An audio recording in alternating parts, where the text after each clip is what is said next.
If you're holding XRP, I got something you don't want to miss. Just another reason to be bullish on Ripple. I believe not a lot of people knew this was happening. Yesterday, we watched the SEC Chair Paul Atkins live from SALT Day 1. Today is Day 2. They continue. They brought a lot of people. Well, guess what? Ripple, Chief Legal Officer, was speaking. So what I'm going to do, I'm going to play the entire, it's like 25 or so minutes. He is obviously in a panel. And you're going to listen, and I think the conversations are great. And we'll take a look at the price and crypto. We had the Fed minutes at 2 p.m. East today, so prices are going up a little bit. That is why we buy the dip. I'll tell you more. Links down below, guys. Drop a like, and let's get started because I'm telling you guys, this is bullish, and I'm so excited to be a part of the community. There's him. I'm gonna be activating the audio very soon because there's some music playing. And we're going to go, that's the moderator and everybody. They're going to be talking about clarity after Genius. There it is. Let us know in the comments down below. Hello, everyone. Good morning. My name is Talia Kaplan. I'm a producer, reporter, and host with CNBC's Crypto World, a show dedicated to digital assets and, of course, U.S. crypto policy, a big topic on our show. And I'm thrilled to be go ahead and turn your volume up because their volume sucks. Joined here on stage by a group of wonderful panelists, experts in this field. We have Silvia Favretto, General Counsel of Miston Labs, Stu Alderodi, Chief Legal Officer of Ripple, Summer Mersinger, CEO of the Blockchain Association, and Miles Jennings, Head of Policy and General Counsel at A16Z Crypto. So obviously, last month was a big month for crypto regulation. We saw our first piece of crypto legislation become law here in the US, the Genius Act stablecoin regulation bill. So Sylvia, I'll start with you. What's your reaction to that big milestone? Yeah, it was obviously a really big moment. I think that it was significant because it was really, the first big piece of crypto legislation that showed that Congress can move quickly in the crypto space and that they can operate in a bipartisan fashion. But I think it's also really important because it really sort of validates this idea that proponents of digital asset legislation have had, which is that if you put in place legislation, then innovation will follow. And I think that, from the moment that it became clear that stablecoin legislation was imminent and going to be passed, you just saw a flurry of announcements, right? Be it product announcements, partnership announcements, acquisition, right? There's so many people now who are looking to innovate with stablecoins because of the Genius Act. And so it seems like it was almost like this green light, right, for folks who are on the fence, like, should we enter the space or not? And it also at the same time sort of lit a fire underneath of, folks who weren't traditionally in the space, fintechs and banks where they don't want to maybe miss out or fall behind or lose distribution channels. So I think it was really important for just proving that, legislation can inspire innovation. And expanding on that, I actually spoke with Congressman Brian Stiles here at the Wyoming Blockchain Association, and he said that when the Genius Act would become law, we'll see a significant investment in the stablecoin space. We're starting to see it now, a lot of interest in stablecoins. In fact, last month during an earnings call, JP Morgan CEO Jamie Dimon said that he doesn't necessarily get the appeal of stablecoins, but he can't afford to sit on the sidelines. Also, we're seeing interest from Citigroup, from Bank of America, Walmart, Amazon. So Miles, I'm wondering from your vantage point, what are you seeing? Are you seeing more interest in stablecoins now? Yeah, certainly. I think, across this industry, to Sylvia's point, I think when you give entrepreneurs a level competitive playing field, a lot more people are going to be interested in competing in that space. They lowered the volume on purpose. What? And so as a result of that, we're definitely seeing a lot more entrepreneurs kind of reach out, come up with new business plans for ways to approach, the space. Obviously, with the passing of the Genius Act, we're going to end up with a ton of different issuers of different stablecoins. That's going to create its own problems that then need to be solved by entrepreneurs. So we're going to see a ton of innovation in this space, and I think that Genius was really the start of kind of a race to build great product.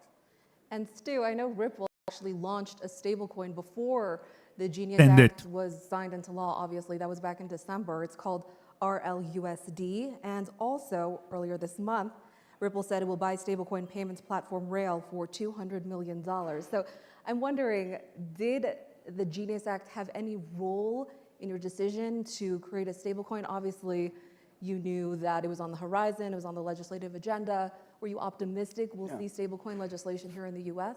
So Ripple is enterprise facing. Our customers are enterprises, banks, financial institutions. So we follow our customers' needs and what they want. And what we're hearing from customers is they wanted the alternative of stablecoins in terms of payments, even before the legislation took form.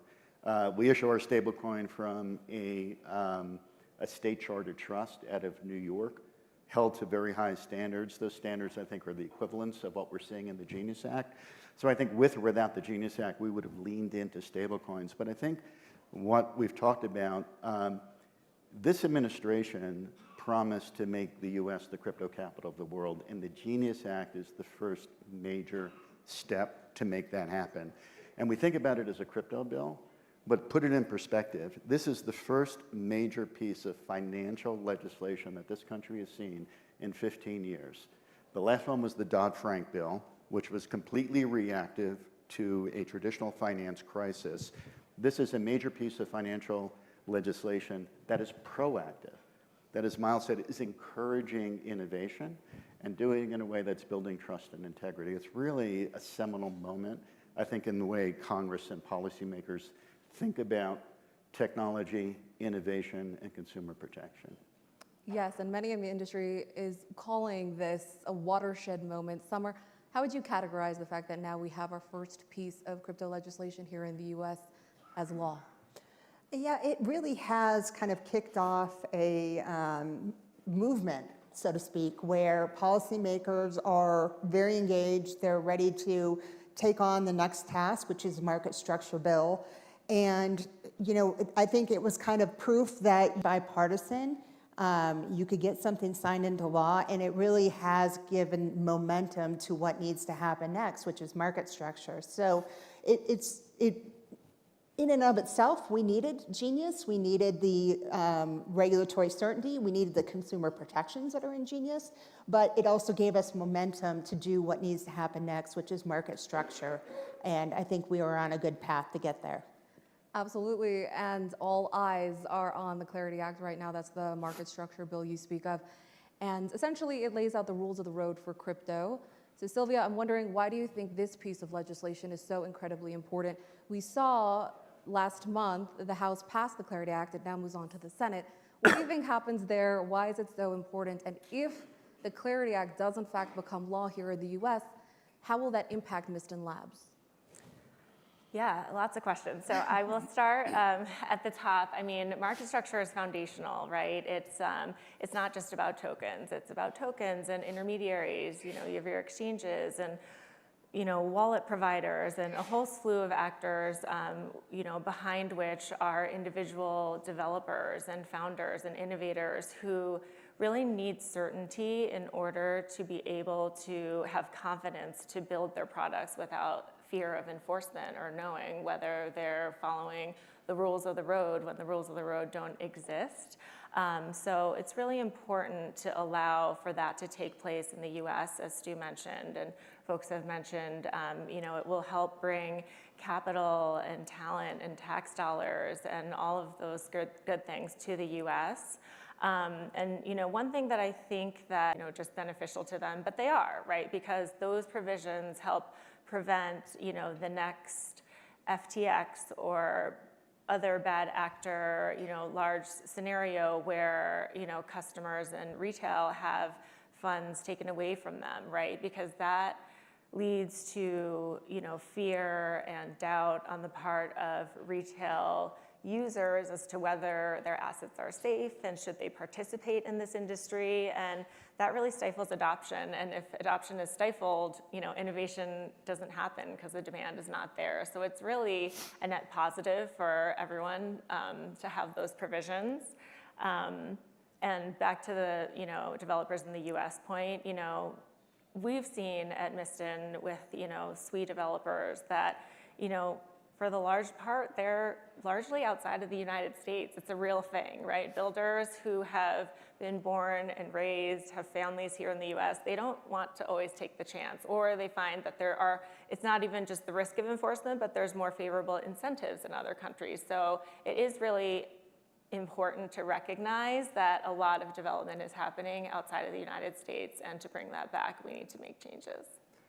If I can just add on 2 points to that, I think that is totally right, and we're very focused on bringing entrepreneurs back on shore. I'd also say the stablecoin market represents about 6% of the total market of digital assets. So 94% is really what market structure is targeting. So it's critical, right, that we get market structure done. On top of that, the Genius Act actually makes it more important to get market structure done as quickly as possible, because all of those stablecoins are issued on blockchains. And right now we have no regulatory framework for how to even conceptually think about the safety, consumer protection of blockchains. And so without that, right, we're going to have trillions of dollars moving on to these blockchains without a complete regulatory framework. Does anyone else have anything else to add to that? I agree with what both Sylvia and Miles have said.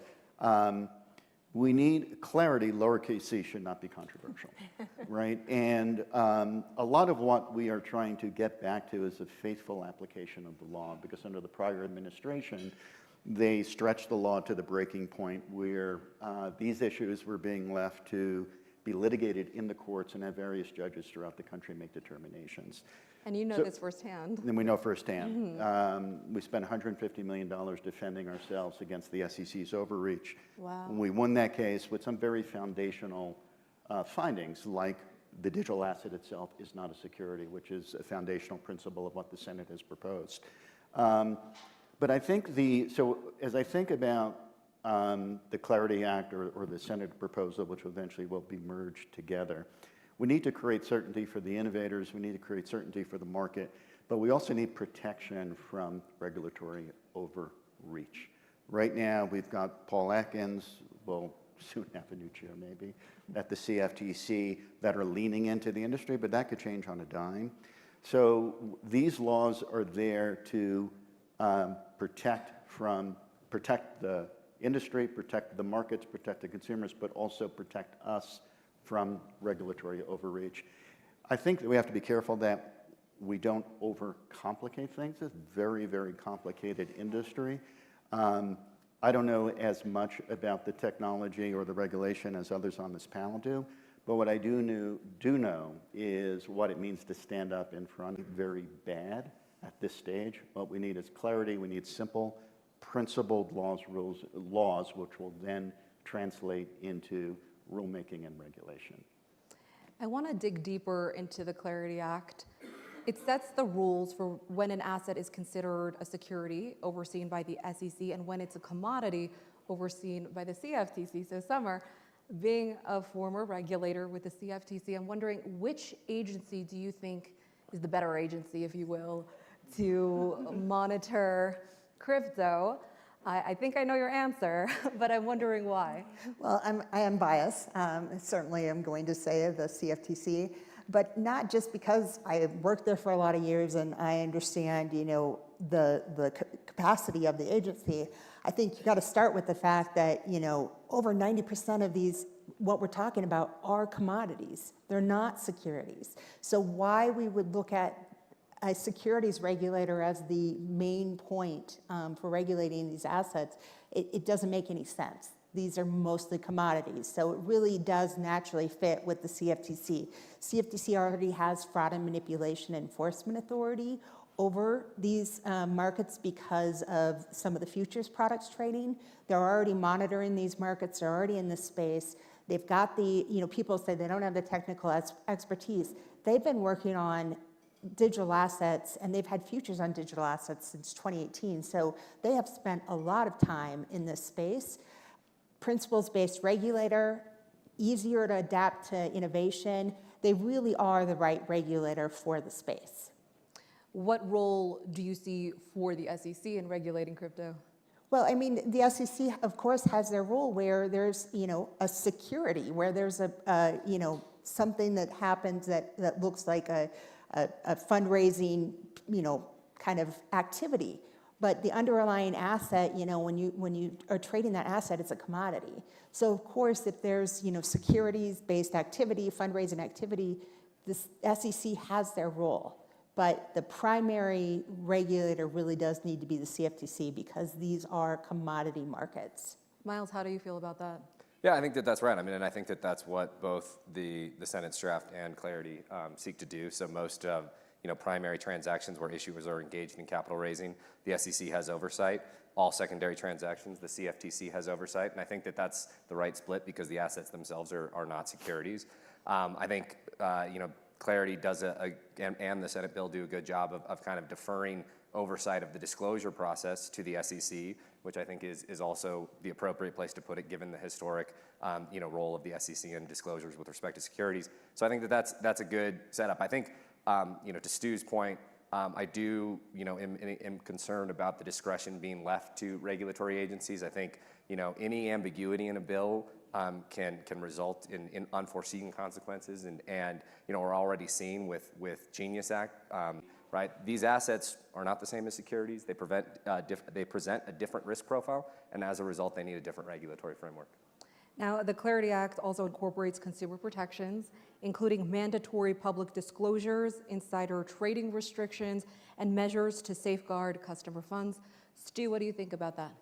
Look, I think fraud is bad, and I think we don't need special laws, rules, and regulations to combat fraud. I think regulators and law enforcement agencies throughout the country can combat fraud. I do think on this issue of CFTC, SEC, yes, I agree with what's been said, that to the extent something is a commodity and it doesn't provide somebody with the right title and an interest, and there is really no classic issuer that you can go to make disclosures and hold them accountable to those disclosures, we shouldn't try to fit that into a disclosure framework. And I think that that's what we need to guard against. I do think that these lines are probably going to be a little bit more blurred than we would like. Something at one point may be a commodity, another point you can always wrap a commodity into a security transaction. So I do think the SEC and the CFTC will need to collaborate and work together.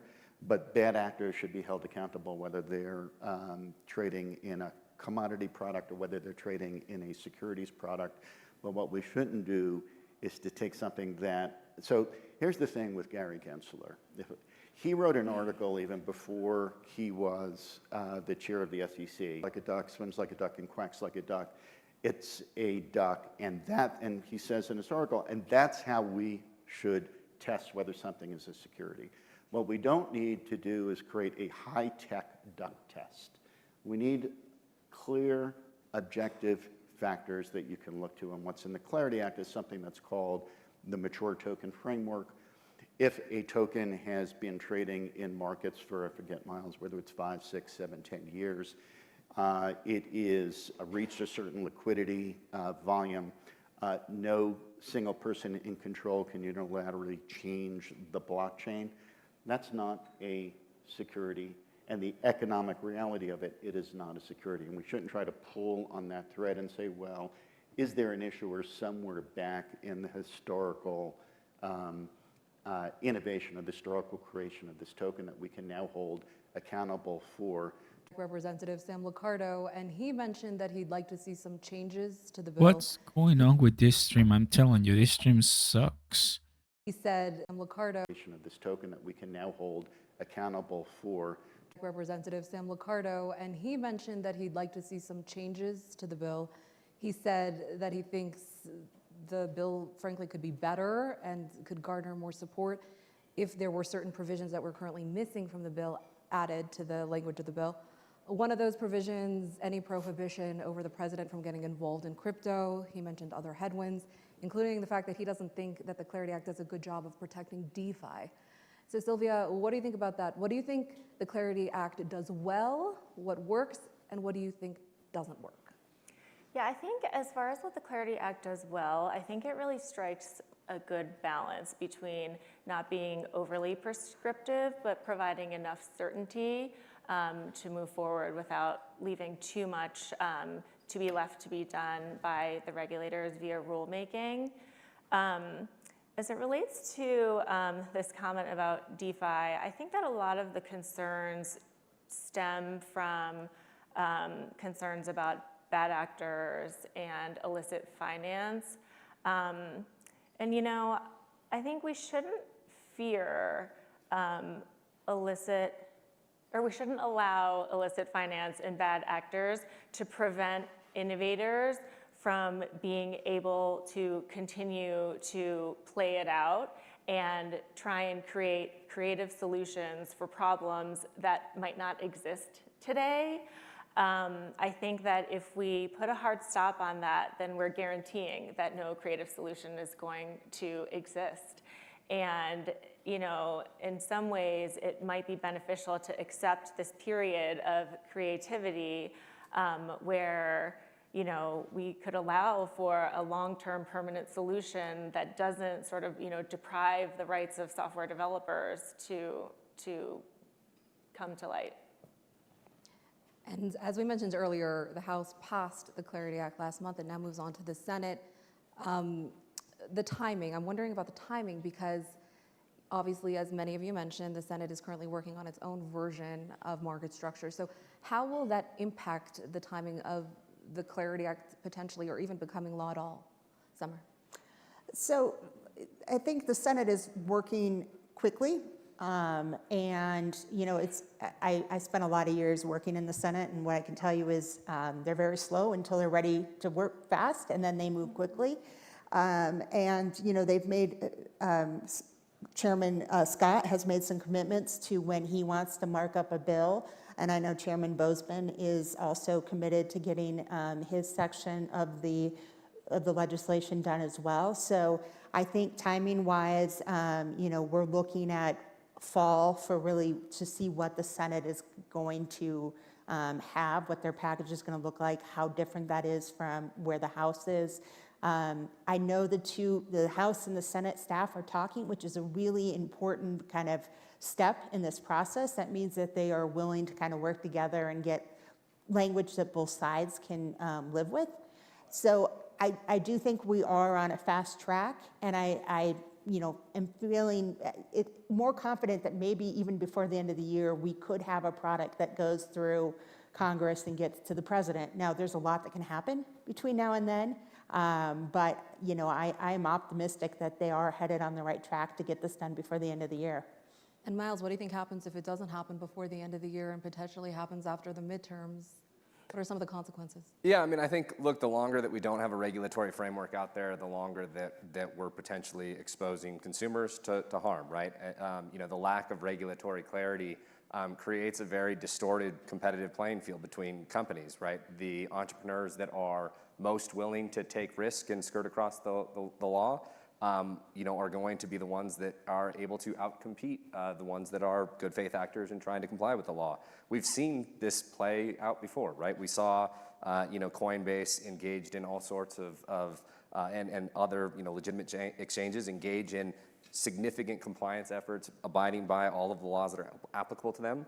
And then we saw FTX come onto the stage, you know, suck up a lot of market share. And we saw what the end of result was of that was. So I think it's really important that we do get this in place. And I think, you know, time is of the essence. I think, you know, it's not just Clarity that the House has passed, right? They passed Fit 21 before that. Clarity's not perfect. Fit 21 wasn't perfect. But the House has a lot of years of experience kind of working on market structure. And so if the Senate is going to move quickly, you know, we would hope that they are able to capitalize on a lot of that work that's already been done. And Stu, what would you like to see from lawmakers on Capitol Hill beyond the Clarity Act? What would you like to see them tackle next? I spoke with Coinbase's chief legal officer, and he said crypto tax policy is on his radar. Is that something that you're hoping to see? Well, look, I mean, I think we talked about Genius Act, which I think the speed in which that was adopted and what it accomplished was incredible. Clarity Act or market structure is an insanely big lift that I think we will get to. But it is peeling the legal and regulatory onion, right? As you say, well, we've solved for stablecoins, we solved for market structure, but what about tax? What about these? I'm telling you, man, this stream sucks. Come on. It's still live. I mean, it's super long. Let me just pause it. other issues on DeFi that we haven't tackled yet. So from my perspective, if we can get clarity done in conjunction with Genius Act, I think I will, I'll rest easily for a bit. Yeah. Wyoming Senator Cynthia Lummis just took the stage before us, and she actually last month introduced crypto tax legislation. Summer, I don't know if you got a chance to take a look at it, but what do you think about the fact that she introduced this bill? What do you think happens with it? What are you hoping for? I think we will get this, the Lummis tax package. I think it'll get done. I think there's broad support for it. It's just finding the right vehicle. These are no-brainer tax fixes, and it's really kind of bringing the tax code, up to speed with the innovation. So I really do expect that to happen, whether it is in a year-end bill or, however there's a lot of, because it's a tax issue, there's kind of some limitations on how they can put that in a bill. But I do think it gets done. Congressman Smith on the House side has introduced his version. And like I said, there's broad support. People recognize that the tax code needs to be updated to account for the innovation in this industry. When I spoke with Representative Brian Stiles, who chairs the House Subcommittee on Digital Assets here at the Wyoming Blockchain Symposium, he told me that something he now wants to spend time on is oversight of the regulators themselves. So Summer, I have to ask you, how do you feel about that? I mean, that's Congress's role, right? Congress should, they have oversight committees of the regulators, and I think that's an important check and balance in our system. So I always applaud Congress being active in their oversight of the regulators. You need to keep them accountable. You want to prevent the next Gary Gensler of, having abilities over these regulators to make sure they don't get out of line and that they are recognizing that they are not representing the public. They have a very narrow lane that they sets laws, the regulators implement them, and that is something that we have seen kind of go in the opposite direction. So I think the more Congress can keep the regulators in line, the better. So obviously we're finally seeing some regulatory advancements for crypto here in the US now, but I'm wondering, do you think that it's too late for the US to catch up to other regions around the world? For example, lawmakers approved the world's first comprehensive framework for crypto regulation back in 2023. That was the EU. So before, I know we're wrapping up, but before we go, I'm wondering if you think the US has a chance of catching up to the rest of the world. Sylvia, I'll start with you. We are sort of exiting a period where, the United States has been behind, not even in sort of developing laws, but even being open to investigating sort of what the appropriate framework should be. I don't think it's too late. I don't think that even with MiCA and the EU that it's gotten so far and is as comprehensive as some of the legislative efforts that are included in market structure are. So I think we're at this interesting point where, we were behind, but now we have an opportunity to not only catch up, but to be the leader in many of the areas where other jurisdictions have not put forth really, detailed legislation. But as we've stated, the window could be small, and so we need to seize the momentum in this moment. And Stu, what do you think? What region is doing it right? I think we were dangerously at the precipice of losing the opportunity for this technology not to grow in the U.S. I think with the change of administration, we've been pulled back. I think we have a tremendous opportunity. I think this country is built on entrepreneurs, consumer protection, credible markets. I think if we seize on that opportunity now and we get market structure right, I think we win. If we don't get market structure right and then the switch flips back to a more hostile policy or regulatory environment, I think there is a very credible risk that we will lose out to the EU, to APAC, or maybe even to the Mideast. Boom. That's it. That's the last thing he said. Yep. Right. Almost the last thing he said. Exception. 75% of the 55 million Americans who own and use crypto in this country want clear rules and regulation. And for the 4 to 5... The time when all of the... I hate this stream. can't believe it, bro. Cuts, it's laggy. Classic. Guys, 30 minutes. And the price of XRP, green. After a 281 price, like right now, if you bought the dip, click the first link down below, join me on BTCC. It was good. Everything they said, I got it. I've heard it from many people, but it's just good to put in one video. And that was Stu. Great job. Ripple all the way, all in. I'll see you guys. Get up to 2,000 XRP with BTCC fam for that my one trader. More information in the description. I'll see you guys. Peace.